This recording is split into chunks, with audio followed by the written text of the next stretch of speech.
ليس البر أن تولوا وجوهكم قبل المشرق والمغرب ولكن البر من آمن بالله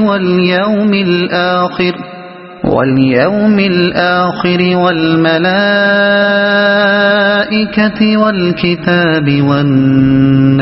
والنبيين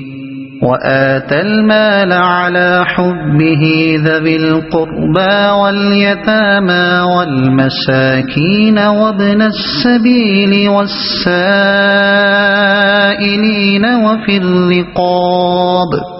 وأقام الصلاة وآتى الزكاة والموفون بعهدهم إذا عاهدوا والصابرين في البأساء والضراء وحين البأس أولئك الذين صدقوا وأولئك هم المتقون.